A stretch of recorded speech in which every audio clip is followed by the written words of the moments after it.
Thank you, Liz. All the way from America. Wow. Yes, Susan, hi. Good evening.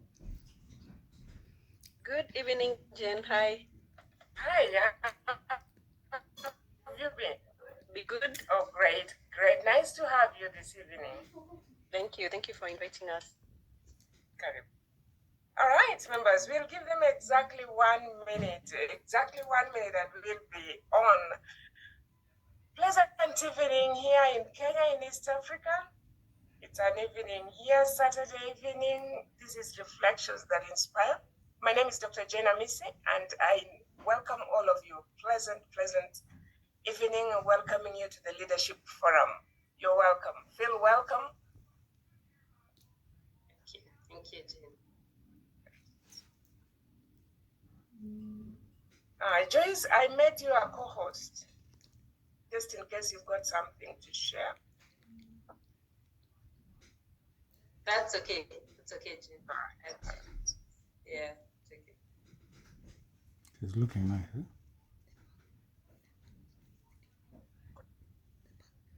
It's nice. Very nice. That's so clean. It is clean. It is clean. All right, my 1 minute is there. I think we are starting in a moment. I'll start the recording.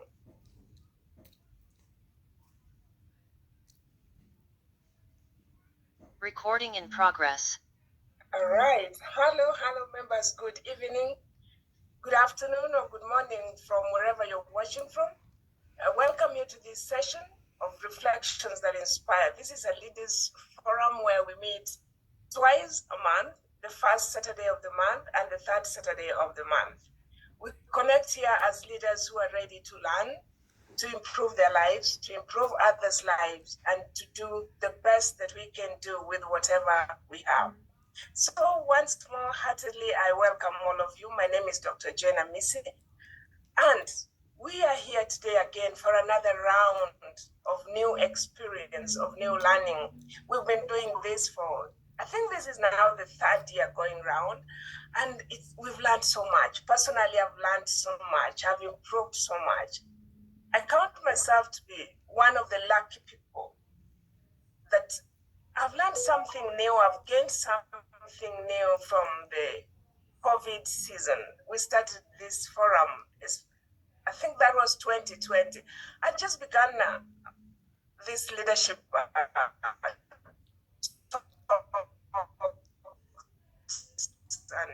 coaching. After then COVID comes in and everything is shut, so I'm doomed. Then I started slowly this habit of talking online, and here we are today. It's been going, this is the third year. I count that this is something that I've learned. Through the hard times, I've gained something that I believe is meaningful, is useful, and is adding value to all of us. So without taking much time, we've been going through the Saturdays with a theme, navigating the leadership space. And we've discussed quite a number of topics. We've gone through, our first series of topics was understanding your value. And today we are into another very interesting topic, that is the value of character in today's leadership space.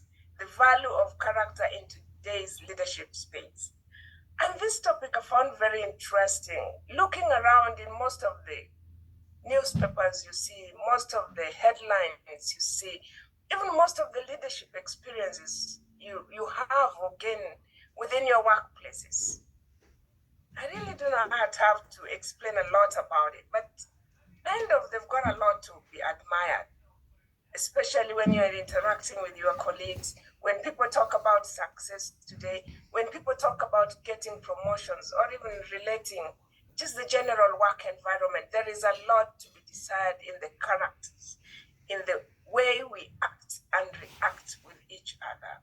And that is why this topic becomes key important to us. Character is whom we are. Our character is what we show daily. I was reading a book by Marshall Goldsmith. He's a very renowned coach and speaker. And at one point, part of the says, our mission in life is to make a positive difference, not to prove how smart or right we are. Our portion and mission in life is to make a difference. To make a difference in this world, and especially in the business environment, our career, even workplaces, is such a challenging task. But whom do we come to be? Whom do we come to be known as? Today, we've got our guest speaker, a lady that I've known for so many years. But I realized also that when you get to know someone and when you connect, there is a time you just know someone and there is a difference when you know you've connected with someone. There seems to be a purpose. There seems to be a link that you enjoy or some purpose that both of you enjoy. And my friend today, Joyce Kilimo, we met with Joyce. Joyce, I think, is almost 10 years, but in between there, we didn't catch up. So we didn't connect so much because of differences of work. But at some point, again, we've connected. And here we are today. Joyce is our guest speaker. I'm inviting her. Joyce will give her introduction and tell us a little more about herself before she delves into the topic. Joyce, you're welcome to Leadership Forum, Reflections that Inspire. We are looking forward to be inspired. We are looking forward to be empowered. And we are looking forward to grow together. You're welcome. Karibu sana. All right, thank you. Thank you very much, Jane, and what an introduction. Yeah, you are also an inspiration, if I may say. Yeah, just being able to set up this forum in itself is inspiration. So well done, Jane. So as Jane mentioned, I am Joyce Kiplimo. I wear many hats. I call myself a mother. I'm a mother of 3 lovely children, 2 teenagers. I am a wife and a professional woman. I am currently a director of awards and partnerships for Save the Children International, and I'm based in Ethiopia. So it means I'm not home most of the time. I'm there, and I'll speak a bit to that later and what that means for my leadership journey. In addition to that, I love to call myself an adventurous fitness enthusiast. And above all, I say I'm a child of God. It's the source of my identity, my true north, so to say. When Jen asked me to speak about this topic, I just wondered, where does one begin with such a huge topic, value of character in leadership space? It's a very wide topic, but one that I would say is really foundational and fundamental for any great leader to be successful. I would like to start off our conversation tonight by just reflecting on my own story, my own leadership story, where I have come from, and how that has played out in shaping my character and my leadership journey. I can see, some people in the call who know me and know my background, but I just want to reflect on it because it brings very great memories for me in many ways. At a very young age, when I was 9 years old, my parents, I say, shipped me off to a boarding school that was way, far away from home. And I would get to see them during the holidays. I don't know, for some of you who are mothers here, picture your 9-year-old girl or daughter away in a boarding school, and you have to just see them over the holiday break. How does that feel like? For the organization that I work in, for Save the Children, we call that a child safeguarding issue. Why at 9 years? And for many, this would be highly criticized, I would say. And you'd be probably labeled a bad mother or bad parenting to have sent your daughter or your son to a boarding school at 9 years of age. This was a boarding school where, because there was a shortage of water, we would have to go and fetch the water in the rivers. We'd have to wake up so early in the morning. I remember, it used to be like 5 a.m. in the morning, and having to shower in the open. Like I used to say, we used to shower under the stars, at that hour of the morning. And you know, at that young age, you'd have to be very fast to be able to take your things to the dormitories and be able to be ready for breakfast and ready for the day. However, at that young age, it meant that there are days I would be late, miss breakfast, and I would have to be beaten up just for being late and not having breakfast, and many other corporal punishments that some of you may identify with. So it was kind of a hard beginning for me, but looking back many years later, I tend to say that it's one of the best gifts that my parents gave me, because it's during those formative years that I began to kind of shape my character and my foundation. I learned to be tough. I learned to be, I call headstrong confidence for myself, self-discipline, having a thick skin, if I may use those words, and just courage, you know, the courage to face things and to move on my own. I realized at that age, my parents had released me into the world to fight it up, to go for it myself. And so I had to show up and show up well, you know. And I just say those really laid very good foundations for me. And I will speak into a bit of that as we move along. Maya Angelou, that most of you know, she's quite famous for having said many things, but this really stood out for me. And she said that courage is one of the key virtues that enables anyone to be able to consistently implement all other virtues in our lives. And so with that, when it comes to character, what does that really mean, a character? So there's the analogy of an iceberg. We've all seen an iceberg. When you see an iceberg, you see like the tip where it has the eyes, but you can't quite tell what is below that. So the tip of the iceberg is kind of what we see. It's the personality, what people see when they see you first. But when you go below the iceberg, that is where I would say the depth of who you are. It's your character. It's what people don't see. It's the values, it's the beliefs, and the things that defines you as a person, what you stand for. So with that said,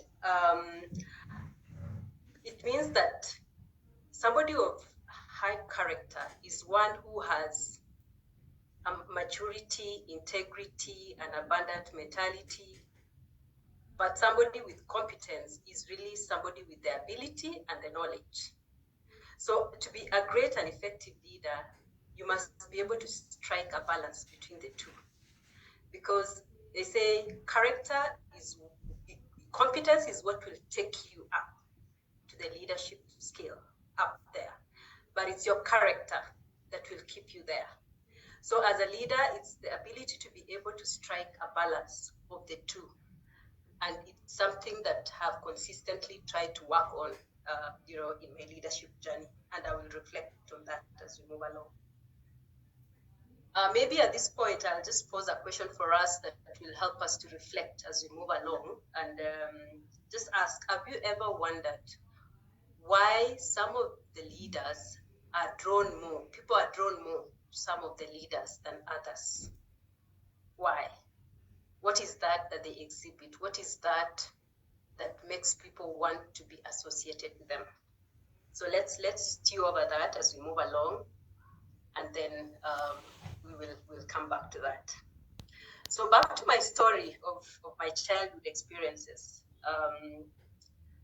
I was just reflecting on that, and I said some of my what I would consider my key building blocks for character in leadership are many, but I decided to narrow down that to what I would call my five key building blocks for high character this far that I've come.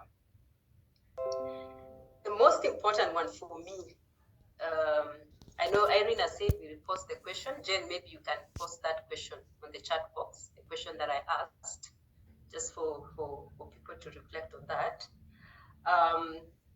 So the question was, why are people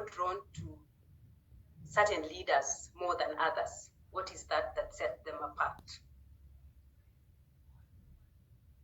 And so back to my story, one of the key character traits, so my key building blocks for high character in leadership, the first one is self-discipline. From that very young age of 9 years, when I went to boarding school, this is one of, I would say, my key character traits that stands out for me to date.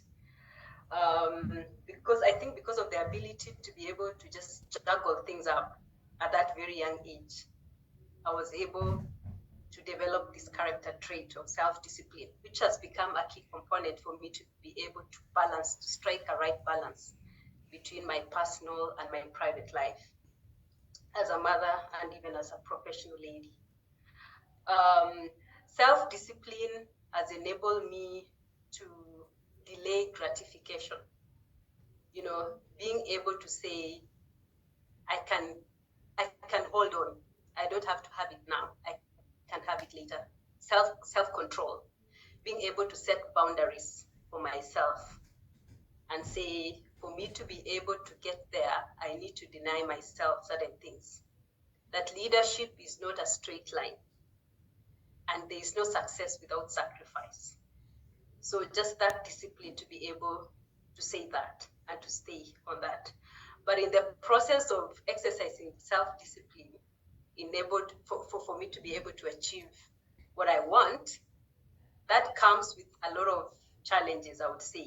And one of them is just, you know, wondering whether I am good enough as I do that, you know, the imposter syndrome. Constantly questioning my ability to be able to actually make it, but still being able to say, I will stay on anyway, I will show up, irrespective of, you know, what I feel like I'm not able to do. So one of the things that has enabled me to stick on self-discipline is just learning what I say, to forgive myself, you know, extending that grace to myself that I do to many other people and saying, you know what, Joyce, it's fine. You know, I can do it all over again. So one of the things that I've done over the years and try to do it every day is look at myself in the mirror every day and say, hello, Joyce, you know, it's fine. You know, I can do it. I can start all over again. Because even in my leadership, there are times that my leadership is questioned. I don't know how many of you get to that point where, you know, as you go up the leadership, some people don't think you deserve to be where you are, and, you know, they can question that. But as a leader, being able to look straight up in the mirror and say, you know what, I can do it. This far, and I can still that. So just that self-discipline to be able to stay on. Allow me to just use one of the great women of our century, Michelle Obama, and she said, when they go low, you go high. You know, yeah, when they go low, you go high. So just keeping it high all the way, irrespective, in spite of, I would say. The other thing that has anchored my self-discipline is just realizing that there is power in early rising, waking up early. I consider myself belonging to the 5 a.m. club, being able to own my morning so that I may elevate my life. Because at that young age, I said we used to wake up at 5 and shower under the stars. And over the years, I have just learned to wake up early, because I realized the focus that I bring into my day determines the energy and the excitement. And how I order my day is how, you know, I'm able to just cover a lot of ground. No wonder they say punctuality is the currency of royalty. People who are punctual have gone very far. People who wake up early, I'm sure you have a couple to name of people who wake up early, they go far, because it's in the morning that you own your life and you elevate your life at the same time. The second character trait that I've, you know, developed over the years based on my leadership journey is just being able to stay focused. Because of self-discipline, then being able to stay focused. having the end in mind. What is that I want to achieve? Fixing my eyes on the prize, being able to consistently answer my why, consistently answer why am I here, what am I doing, even under pressure, getting up and doing the job. Yeah, being determined, being resilient in what I do. Initially, I talked about having a thick skin. Having a thick skin is saying, you know what, in spite of, I'm here anyway to do what I've got to do, getting to do the job. Learning to be, what I would say, doing everything in the season that I'm in, so that when that season is gone, I'm not left looking at the past or regretting that I should have done something differently, but just being present in the moment and constantly just realizing that my best for today is not enough for tomorrow. So keep pushing the bar, I would say. The story of Nelson Mandela, I think, continuously stands out for me, that exemplifies this character trait of staying focused. A few years ago, I was privileged to have traveled to South Africa, and I went to the Robben Island and actually managed to go to the cell that Nelson Mandela was in prison for 27 years. When you look at the circumstances under which he lived, it can only bring tears to your eyes, because it's smaller than his height, meaning that he had to get cramped up for some time while there. And I'm meant to understand that he was given all the goodies he could for him to bring down his political demands, but he stayed focused. He was true to his ambition, and it's the reason why South Africa was able to enjoy, the freedom from apartheid. So just staying focused. I think for me, a couple of the people in this call know me to stay focused and to hang in there and to push on, until I get what I want. So I think that's one character trait that I see shaping leadership, that has shaped my leadership, just being focused and staying consistent. They say the signature of excellence is consistency. If you want to be excellent in anything, it's staying consistent at it. But more so, putting in the hard work. For you to stay consistent, it means, putting in the effort. Putting in the effort, trusting your struggles, and knowing that, nothing comes on a silver plate. You have to sacrifice. You have to work hard. You have to be diligent in what you do. So just to mention that for me to be able to scale up in my leadership, it's meant that I had to work hard in terms of my education background, so to say, so that I may have the knowledge to be able to deliver as a leader. So all the way from the boarding school to where I am today, I pride myself in a couple of education successes that I've had. I currently pursuing my PhD in organizational leadership, and it's not come easy to get there, but it's hard work and just staying focused. And like I mentioned, I had to take up a leadership position in Ethiopia as a director, and that was not an easy decision, because it meant losing sight of the known to be able to go into the unknown.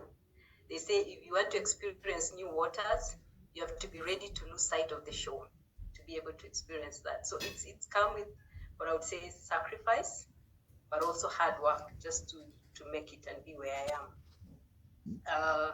John Maxwell puts it very well. Says what you focus on expands. When you focus on something, it keeps growing and even gets better.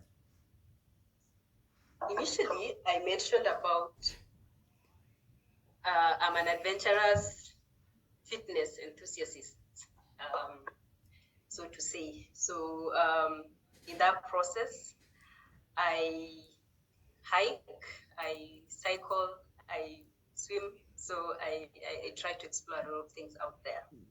that has taught me the power of resilience and just determination. I've been able to climb Mount Kilimanjaro to the peak, Uru Peak, the highest. I've done Mount Kenya. I've done Mount Meru and a couple of Aberdare ranges here in Kenya and a couple of other hills. The reason why I bring out that story of hiking is because when you're a hiker, you cannot get to the peak unless you work hard, you're self-disciplined, and you stay focused. Those are key traits for a hiker. But as a leader, you cannot lead like you're hiking a mountain. The difference is when you're a leader, you stop being alone and you have to come along with people. And that takes me to my third character trait. What I've said, you move from being a soloist to a conductor. You cannot do it alone. You have to lead people. You know, a conductor brings everybody to do the beautiful music. So when you are a conductor, it means that the whole is greater than the sum of the parts. That you cannot achieve everything by going it alone, you know. And so as a leader, when you're leading people, you cannot afford to be alone. I read somewhere and it said, leaders who say it's lonely at the top, it's because you've been hiking. When we do hike, we start together as a big team. We are usually like 30, 20 at the base, and we go hiking. So as we go up, it thins out. You begin to form smaller groups as you move up. And even as you head to the summit, it becomes a solo affair, so to say. You know, everybody for themselves and God for us all situation. Meaning that you are a hiker, you want to summit. But as a leader, what I've learned over the years is that you cannot do it alone. You cannot afford to be a hiker when you're a leader. And so I try to bring in my resilience and my determination of a hiker into my leadership. But I also remember that I'm not a hiker, but I'm a leader, that I need everybody. So I try to embrace what I would call a leadership dance. A leadership dance is where you are, you know, when you're dancing, you're stepping ahead because you're a visionary leader.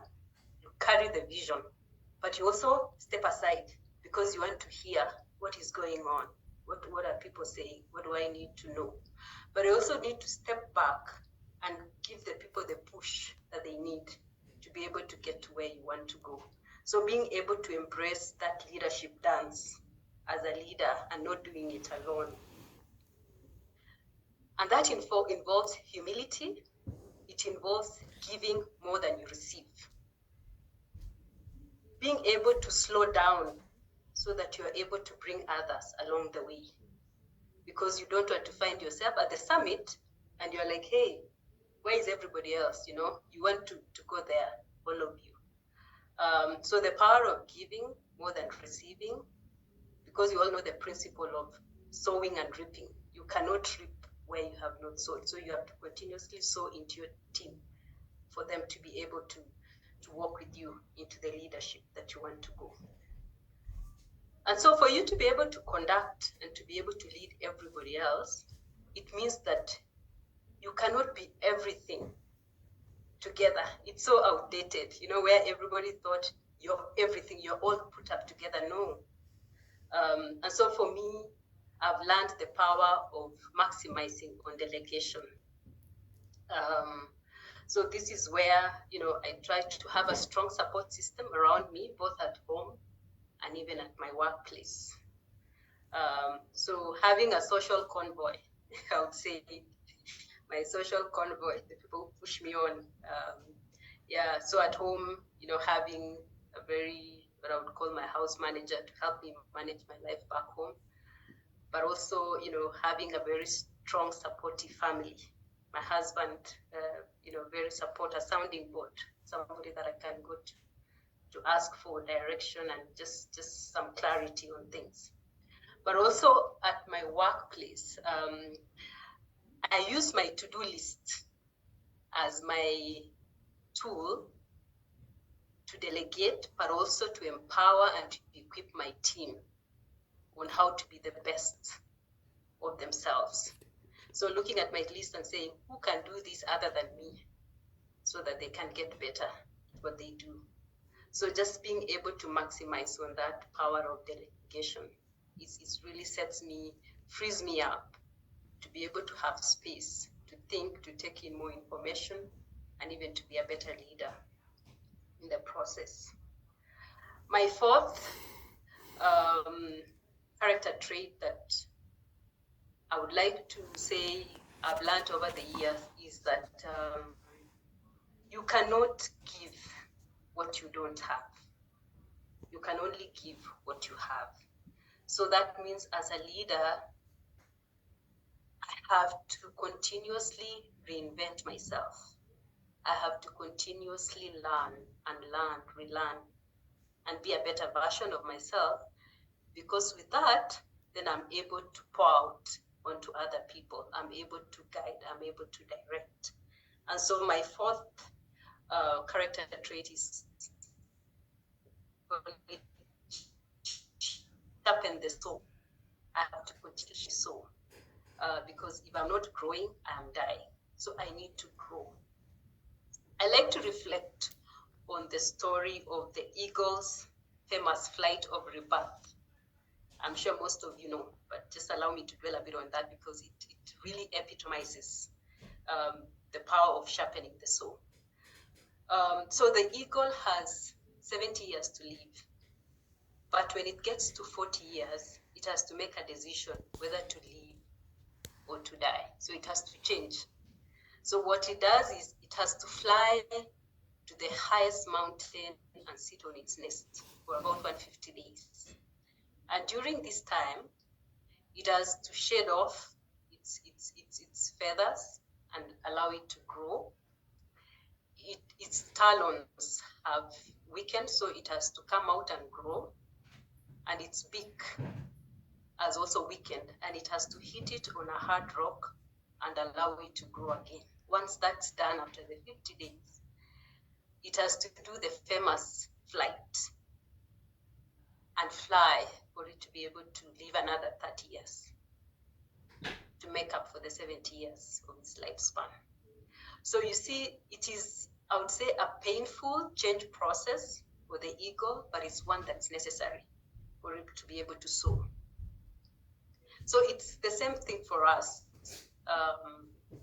For us to be able to have that leadership ability, we must have the character to be able to sharpen our soul and get better and to reinvent ourselves. So every morning, one of the things that I do when I wake up is I try to ask myself, for this new day, what new thing am I going to learn? What new thing am I going to try? Something different. What am I going to try something different today? What new thing can I find? What better thing can I find today? What bigger thing can I see than I saw yesterday? Because it's only as high as I can reach can I get, how deep I look can I see, and how much I dream can I be. Yeah. So those are some of the things that I reflect on in my leadership journey on a day-to-day basis. And we've seen a couple of people that we can identify with. Barack Obama, the president of America. And I know most of you have many examples, and even ourselves here. We know of great people who study, and are able to become better versions of as much as you have. The value that you put on yourself will determine how much you invest on yourself. So just being able to invest in yourself as a person, so that you're able to to pour out to others, I would say. So it's about being more of yourself, but more with skills. Yeah. How do you still remain yourself, but more with skills? It's only through, sharpening that soul. The fifth one, which I consider it one of my key character traits, is just finding my true north. What is my compass? What do I stand for? What is my purpose? What is my source of identity? And like I said at the very beginning, I'm a child of God. I say, I'm created in His likeness. I like the wisdom that comes from studying the Word of God. And I like just two that really anchor me, I would say, and anchor my character in my leadership. And one of them is that I'm God's workmanship, created in Christ Jesus to do good works, which God prepared for me in advance. And secondly is that, what shall it profit a man if he gains everything and loses his soul? So that's my true north. Yeah, my spirituality, what anchors me as a leader. So in conclusion, I'm sure there are many other elements that we could use to define the value of character, what to me, based on my experiences and based on my journey. These character traits have enabled me to grow as a leader. From my first job, believe it or not, some of you know here, I sold newspapers. I was a newspaper vendor. I even drove a Kenya bus service bus in my younger years, as I was growing up as a management trainee in one of the companies. Yeah. Many steps along the way in my leadership that I may not have time to expound on tonight, to this point where, I'm a director of my organization, being able to be entrusted to manage millions of dollars for them. Yeah. These are the character traits that really have shaped me. As I finish, one thing that I wanted to bring to us, and something that resonates with me, is what Samuel Smiles said, that when you sow a thought, you reap an action. When you sow an action, you reap a habit. And when you sow a habit, you reap a character. And a character defines your destiny. So from tonight, I think one of the things that comes out strongly for me is that our character is so personal to us, but it's never private. Our character is a self-audit of who we are, our accountability to ourselves and the people that we lead. What I would say, the morals that fuels your public life and determines what is that you will leave behind as a person, as an individual, as a leader. What is that you're behind, So I would just like to say that as we climb the ladder of success, I think it's important for us to make sure that we always check whether our ladder is leaning on the right foundation of, a strong character and integrity. I'm sure we are all in a journey of perfecting our leadership, and especially our character in leadership. So let us go ahead and create the future that we want through our leadership. Let's not let life happen. Let's make it happen. And one of the greatest books of all time said, a good name is more desirable than great riches. To be esteemed is better than silver or gold. Thank you for listening to me. Yeah, back to you, Jen.